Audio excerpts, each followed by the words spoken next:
Hey everybody, Jim here. I'm thinking about changing some things in the back compartment here where the fuel and the batteries are. I already moved the trolling motor battery up to the center, compartment up front to be closer to the trolling motor. So back here I have the gas tank and the cranking battery. Um, because the gas tank is kind of heavy when it's full, I don't really plan on getting two gas tanks because mainly when I fish, I use the trolling motor a lot. I don't run the big engine a lot. So I think it's going to be sufficient that with that one tank, and I can always change it down the road if it's not. So what I'm going to do is I'm going to move this cranking battery back further in the center, and put the fuel tank sideways in the center as well, so that no matter how full it is, everything, all the heavy weight back here is right in the center. It's not going to lean one way or the other. So yeah, I'm going to do that. I'm going to show the compartment as it is now, and then I'll show it again, along the way. Okay, here's my setup right now. You can see back here the trolling motor battery is already gone, but I still have to remove the tray for it. The cranking battery's up here. My battery charger's up against this wall right here, and the gas tank is over on the opposite side. So I'm going to just start removing everything, see what I'm dealing with. Hopefully I can reuse some holes from the battery trays for that fuel tank, and I'll record a little along the way to keep it updated.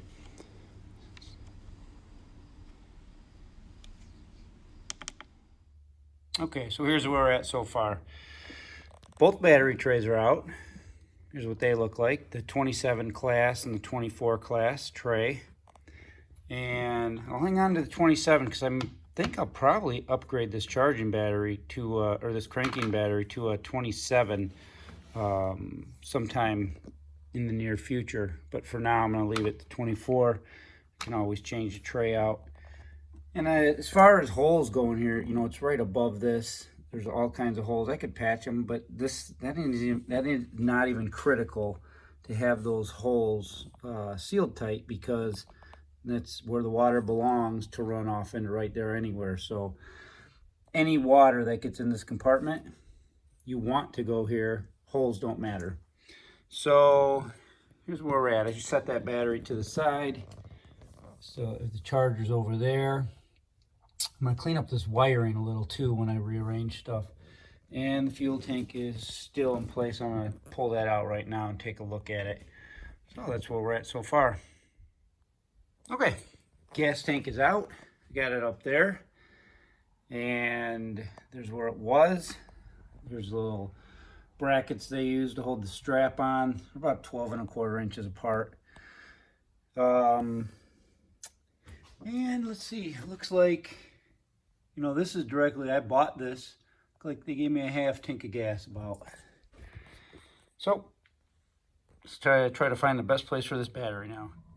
Okay, battery's in. Got the wires managed a little bit here, and made room for the fuel tank. The wires going to the charger go over here. And here's the cord that plugs the charger into Shoreline. So everything's going pretty good so far.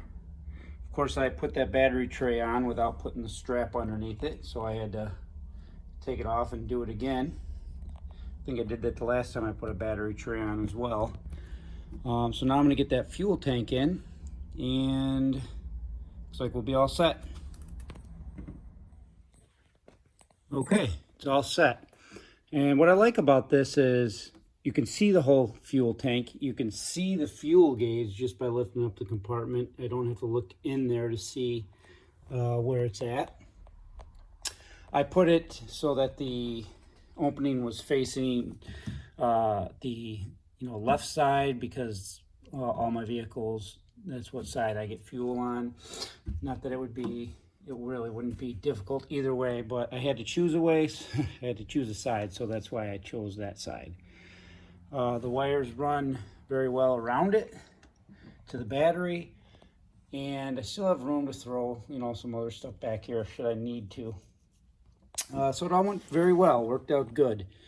The only negative really is if you know, doing maintenance on this battery to fill it with water, which I'm going to change this out to an AGM battery, so I'm really not concerned about that. But if you're going to use or thinking about doing something similar, if you're going to use the battery where you have to check it monthly and add water, not difficult. You just, you know, pop it out of there to do it, but, you know, not as convenient.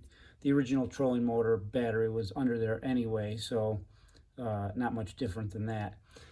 So that's it. It does take up a little more room, but I will be balanced, and I don't need the room anyway for now, so this is how I'm going to go with it. And I just wanted to show everybody and see what everything looked like once you took it apart, if anybody's wondering and hasn't taken theirs apart and seen that. So anyway, you guys have a good day, and thanks for watching, and I'll see you next time.